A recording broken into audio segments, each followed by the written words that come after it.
Assalamualaikum warahmatullahi wabarakatuh. Kembali lagi di channel saya. Pada kesempatan kali ini saya akan membahas tentang drip irigasi yang ada pada lahan tanaman melon uji coba yang ada di belakang sana. Harga dripnya, kemudian daya tahan dripnya itu seberapa lama, kemudian cara instalasinya, dan juga cara kerjanya seperti apa. Jadi simak terus video ini sampai selesai.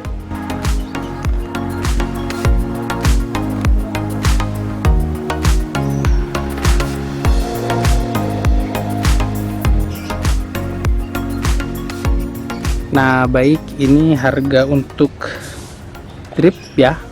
Jadi selangnya, selang drip utama.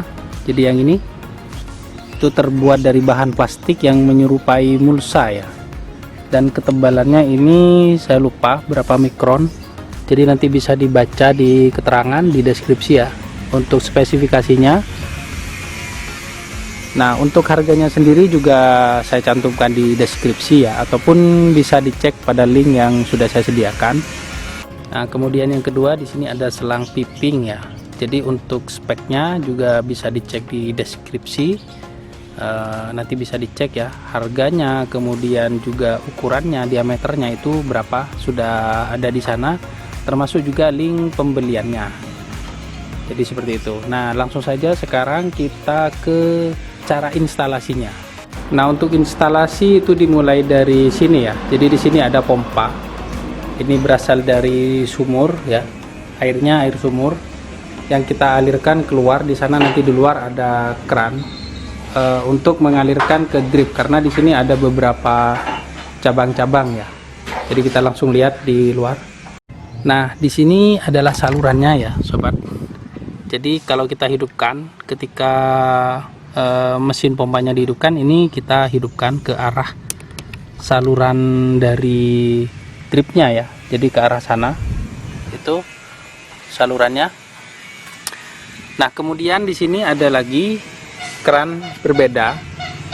Nah, keran ini ketika airnya dialirkan ke drip, maka di sini juga harus dihidupkan ya. Jadi nanti akan saya praktekkan. Tujuannya di sini adalah agar menjaga tekanan ya. Apabila ini ditutup, karena itu tekanan pompa dan selang yang kita cuma punya itu kan 4 bedeng. Jadi kalau tekanannya terus mengalir ke satu arah, itu nanti bisa pecah ya untuk dripnya. Jadi di sini harus kita hidupkan. Ketika air sudah penuh, maka dia akan keluar di sini sehingga tekanannya ke dripnya itu tidak terlalu besar. Nah, jadi di sini adalah salurannya ya.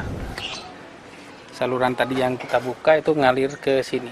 Sini ada selang-selang semacam ini yang mengalirkan ke bedengan-bedengan. Di sini kita pakai T, kemudian dipasang di sini, diikat, sama juga di sana juga ada T ya, seperti itu.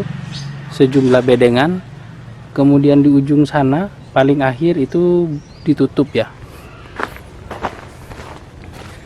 Nah, ini kan bedengan terakhir, jadi di sana masih ada apa namanya, saluran yang rencananya saya pakai, tapi di sana itu kita tutup atau buntu.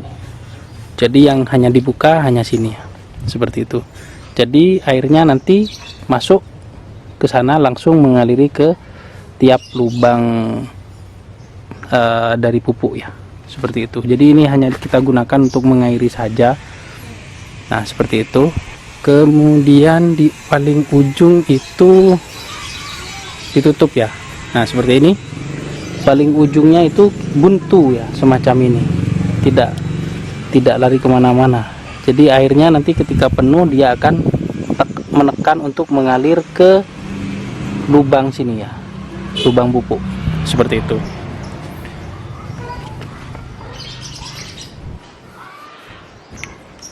Jadi untuk airnya itu hanya ngalir ke lubang pupuk ya. Nah, untuk lubang tanam itu tidak perlu.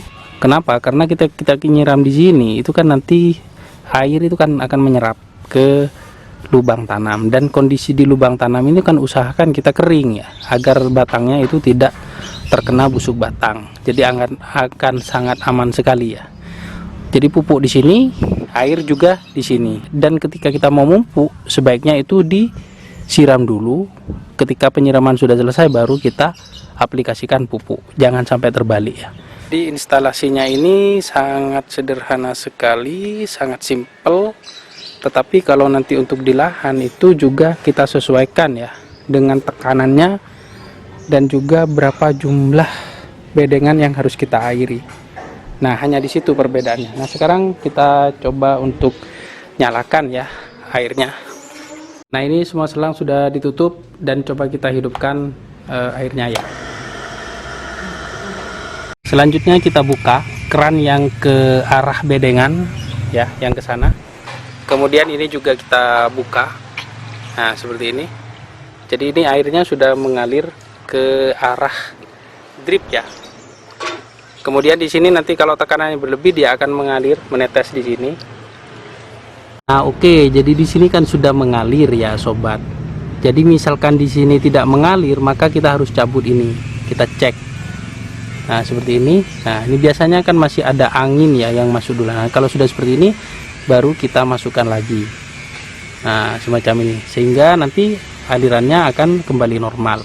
Nah, untuk waktu yang kita butuhkan untuk menyiram itu berapa lama sih? Maka yang pertama itu kita harus menghitung dulu debit airnya ya. Jadi nanti sobat itu sebelum melakukan aplikasi itu diukur dulu debitnya berapa.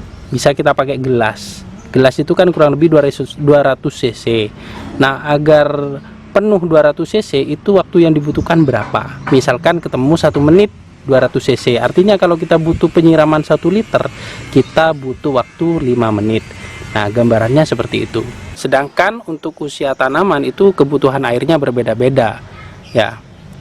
Jadi kalau masih usia segini ini cukup 1 hari itu 400 cc ya. Jadi bisa diaplikasikan 2 kali, pagi dan sore. Nah, tetapi semakin bertambah usianya, maka volume air itu bertambah. Begitu ya, Sobat Agro. Nah, untuk instalasinya itu saya sarankan dilakukan pada siang hari ya. Kenapa? Kalau kita lakukan pada pagi hari, ini kan bersifat elastis. Jadi kan plastik, kalau kena cahaya dia kan memuai ya. Jadi kalau kita pasangnya pagi hari, maka ketika siang hari ini akan bengkok-bengkok ya. Jadi mudah tertiup angin dan lain sebagainya. Nah, kemudian di sini kita juga menggunakan kancingan ya, Sobat Agro ya. Jadi di sini kita kancing menggunakan bambu agar tidak bergeser ke kanan atau ke kiri.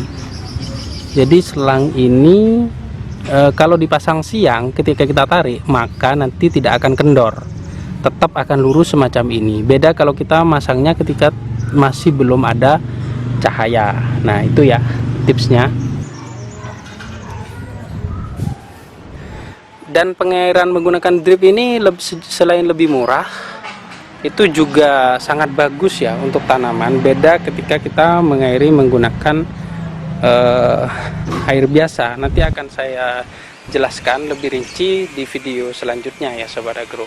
Baik, itu video singkat saya tentang instalasi drip irigasi yang saya terapkan di tanaman melon yang ada di samping rumah.